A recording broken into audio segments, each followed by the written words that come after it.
This episode is proudly supported by OpenTable. Nearly 1/3 of diners are booking same day.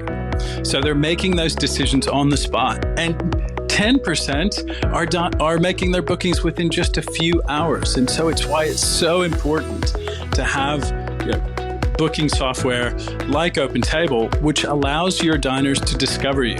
And so when restaurants are on platforms like OpenTable, they're much more likely to be discovered. We help diners to connect to restaurants. Ultimately, having technology, using technology, helps you to reattach to those diners.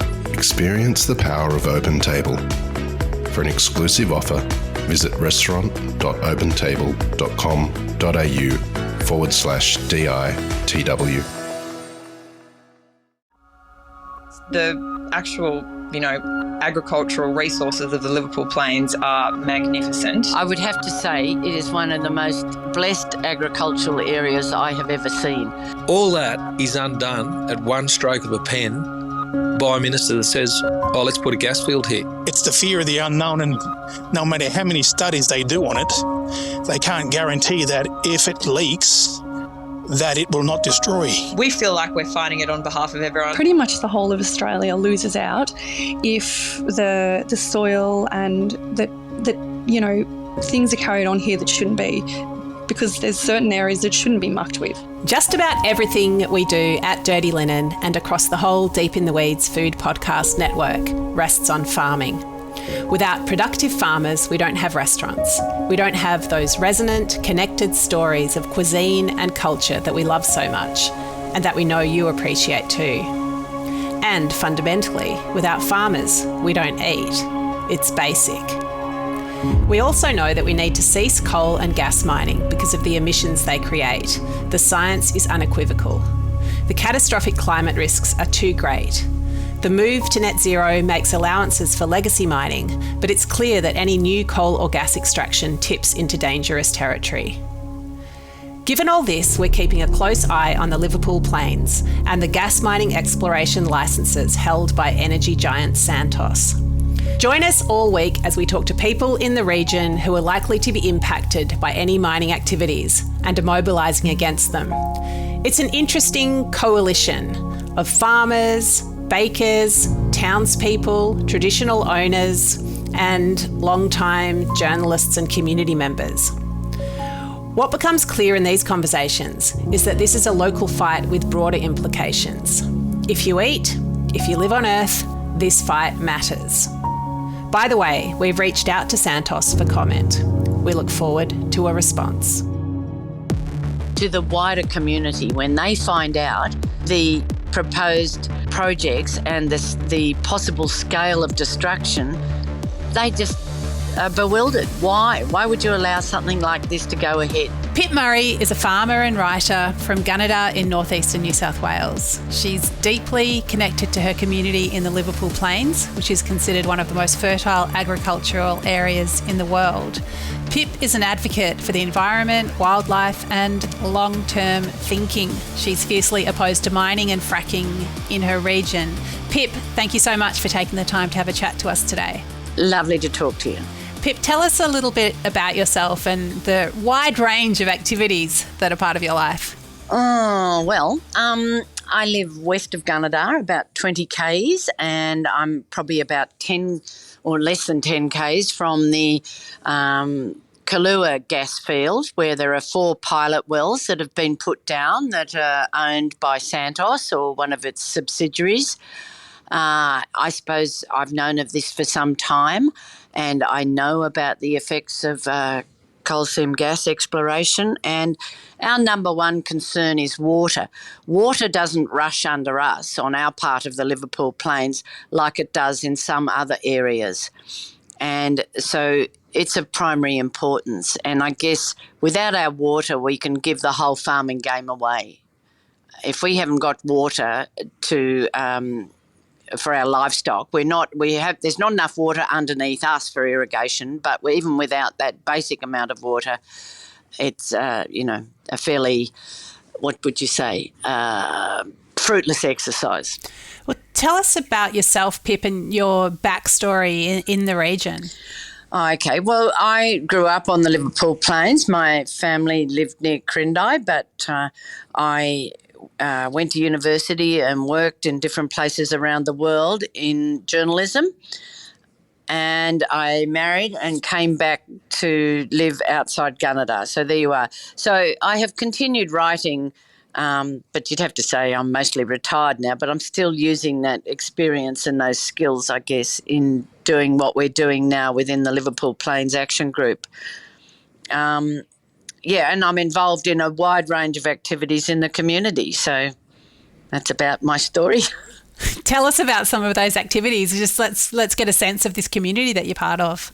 I chair the Dorothea McKellar Society, which runs a national poetry competition for all school-aged children.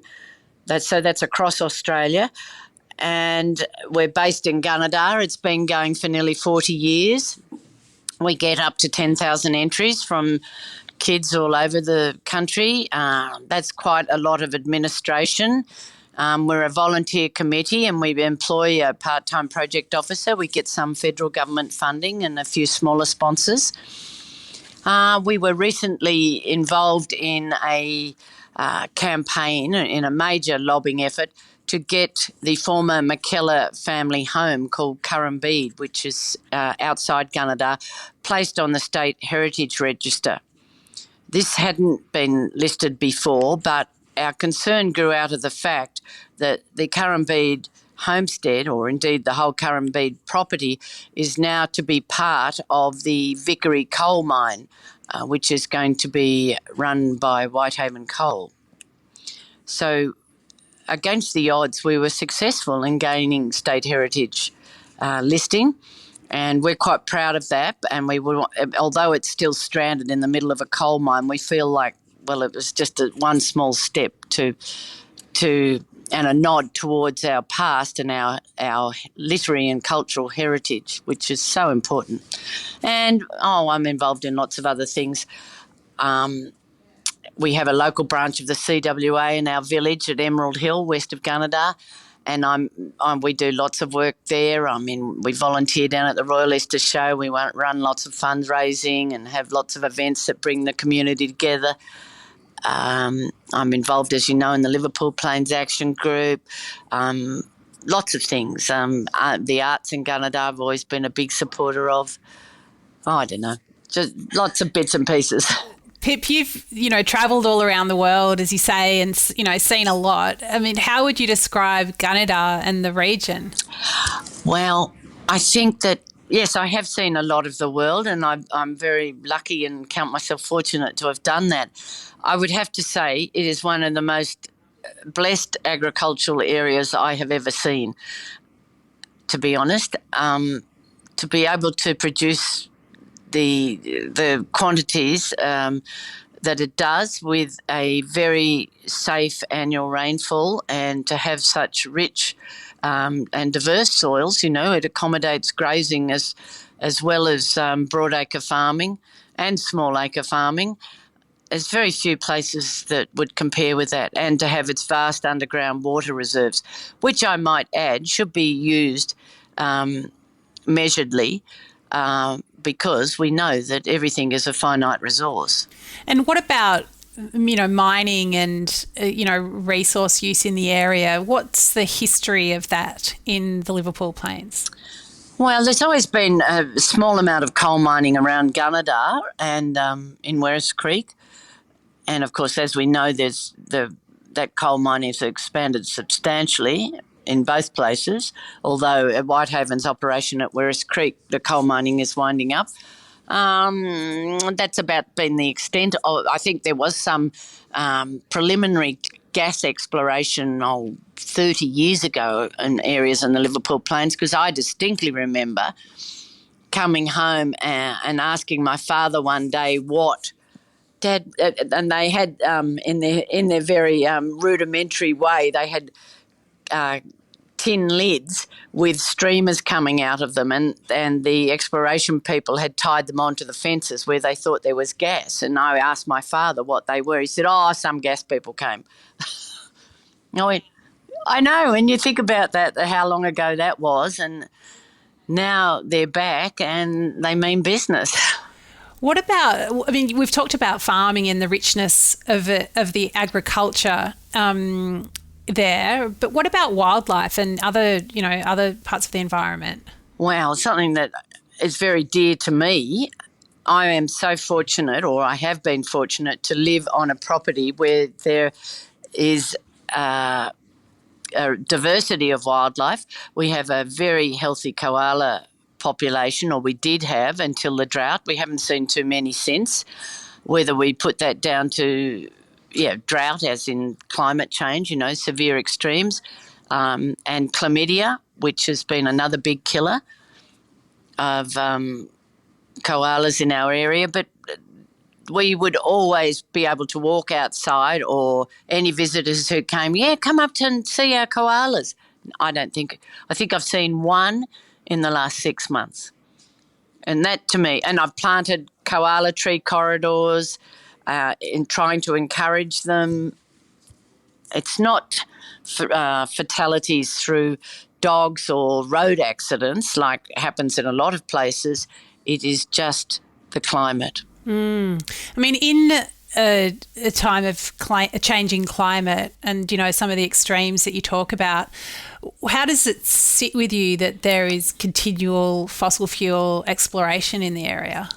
Well, when you say how does it sit with me, I could actually get myself quite depressed, but I'm determined not to, because we're not going to let it happen. It's such a rich area. It cannot be sacrificed to a short-term gain, as in the fossil fuel industries.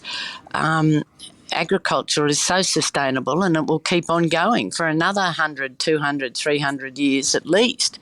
Where mining, I mean, they're there to sort of, dig it up or drill it, and they'll be gone within 30 years. How does that make sense? Yeah, well, absolutely. And I mean, what have you seen from what's already taken place? What sort of impacts has that had?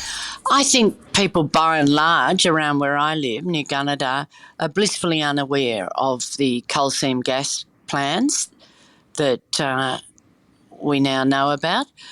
We show people pictures of, say, for instance, the checkerboard that is the chinchilla gas fields, which shows all the wells and connecting pipelines and roads and, the drill pads. It's just scarred, totally scarred. It's an aerial.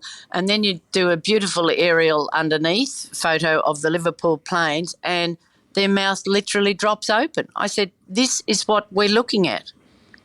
Why would you sacrifice our prime agricultural land for that? And I think people are genuinely surprised. I mean, how does something like this happen? Like, what's been the process where people, companies have come in and done this? Well, we've had, a conga line of politicians through the place in the last 15 years since first coal mining was suggested.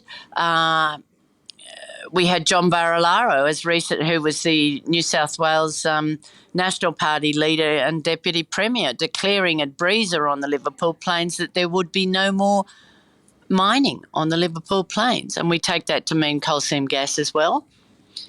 And shortly thereafter, of course, he had exited the political stage, and it was announced that most of the petroleum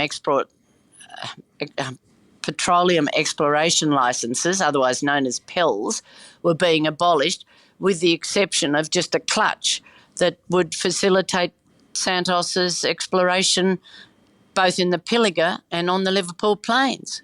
We were just dumbfounded. So you'd have to say, how has it happened? I think there's been gross deception of the farming community, not just on that score. We've had other statements. We have, for instance, the current New South Wales Minister for Environment, Penny Sharp, who visited the Pilliga, Coonamble, the Liverpool Plains, and is on record as saying we are opposed to the Narrabri gas project and we want to see the Liverpool Plains preserved.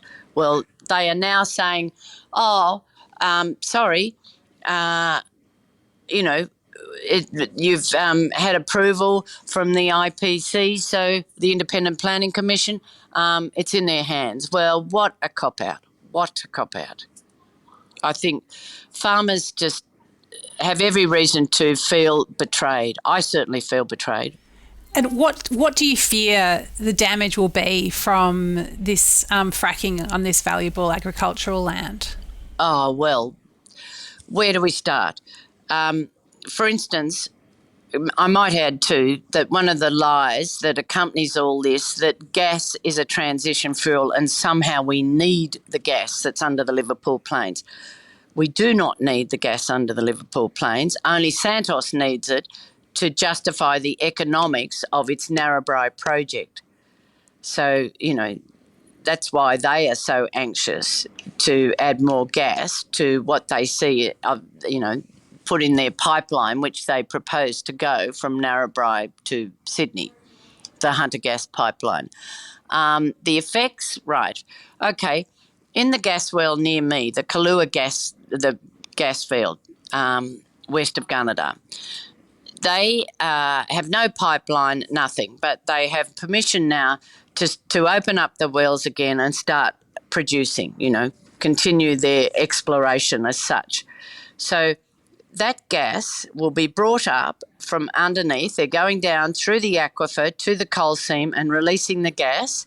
It doesn't need to be fracked, but that doesn't matter because when that water that they have to bring up to de-water the coal seam, to capture the gas, comes to the surface, it contains so many chemicals anyway, it would probably have at least a dozen chemicals contained in that water. It is not potable, even though they say they can treat it and it's drinkable by stock.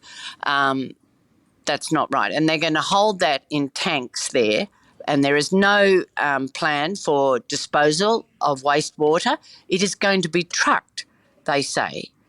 A distance I would imagine would be about 150 kilometres out to another storage area within the Pilliga forest. Now, that's on the main roads, these tankers of water going up to Narrabri and going out of town again. Does that make sense? I don't think so. And also, this gas that they are going to be extracting is going to be burned off to start with until there is any pipeline. It's just going to be flared in the sky. I mean, what a waste. Why are we doing it? I mean, it's just, we don't need that energy. We have an excess of gas on the East Coast. It's just that it's all being exported. 72% of gas produced in Eastern Australia goes offshore. What are the forces behind this, Pip? Because it does sound like an absolute nonsense, especially with a new government coming in that sounds, opposed to it, but then is somehow caught up in it. How does this happen? Yeah, very, very much caught up in it because, there's big money at stake. I mean, you've got to ask about the influence of Santos on government and of coal companies, I might add, for that matter too.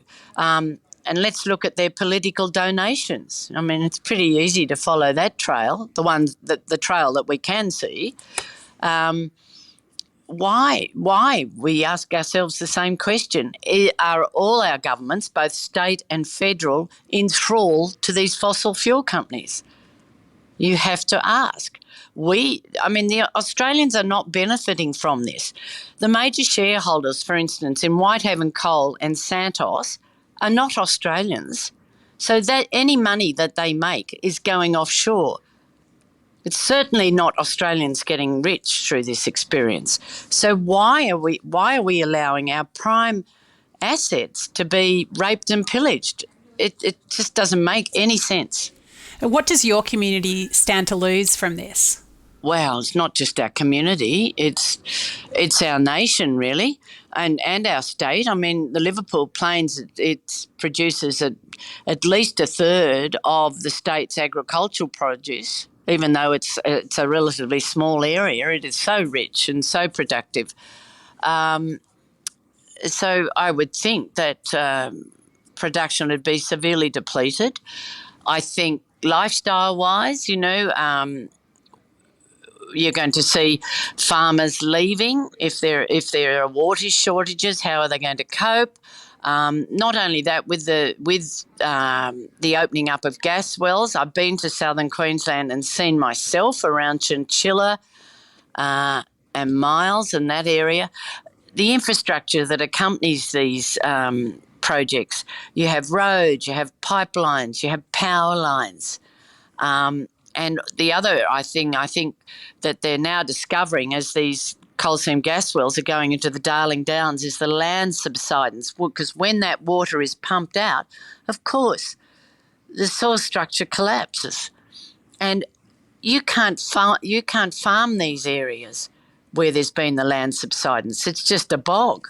So you think we will lose farmers and therefore production?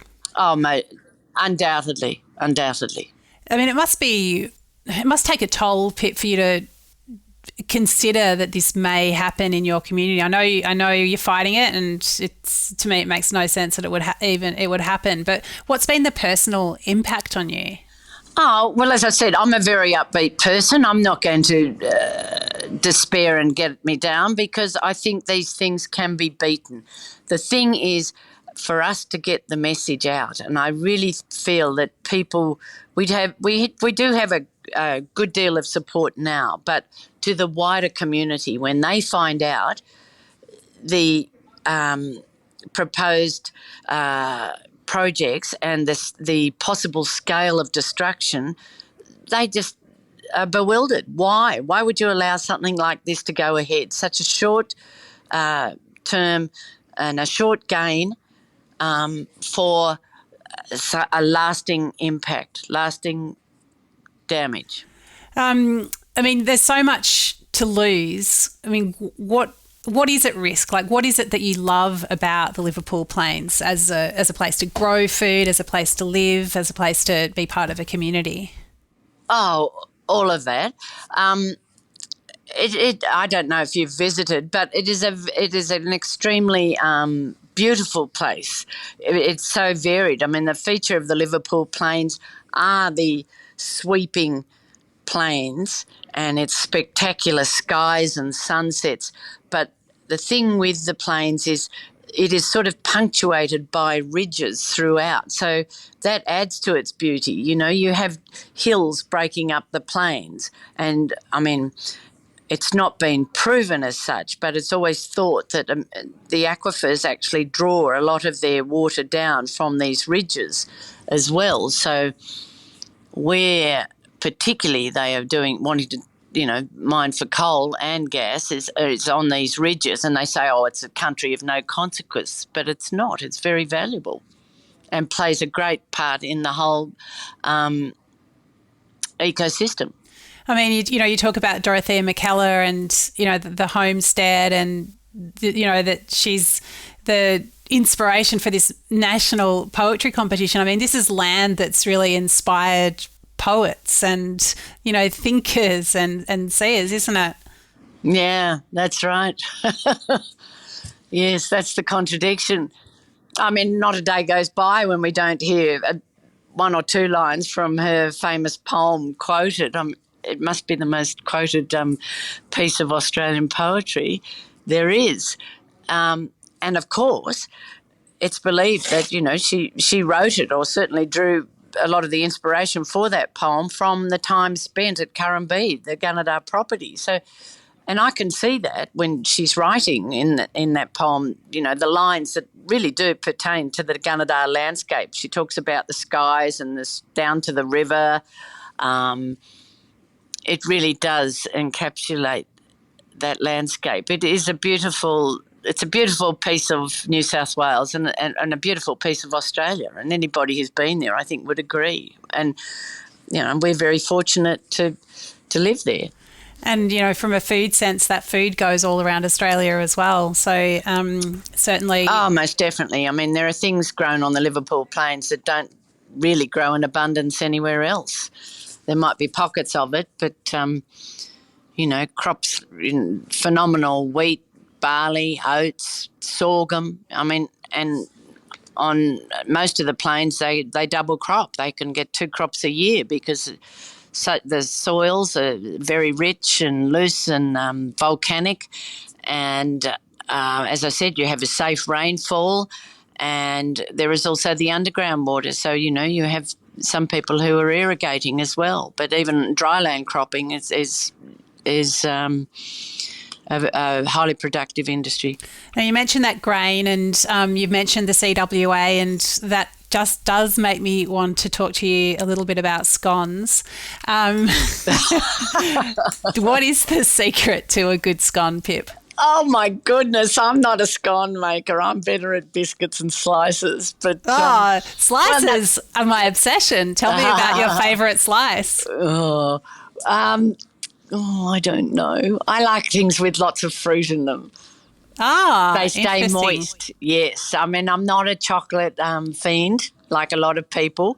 I like lots of good, juicy, dried fruit and things because that also, a moist slice like that keeps a lot longer. So that's the big secret. Scones. Well, CWA, I know I worked at the Royal Easter Show when we were serving scones, and their recipe is different. A lot of people now make it with lemonade, but the traditional way is not with lemonade. You don't do it that way at all. It's just with the flour and water, and they knead it up in these big bins, and it's phenomenal, actually, the number of people who came through the show and wanting to taste the CWA scones. And want to chat to you too. I mean, it was a really nice link between city and country.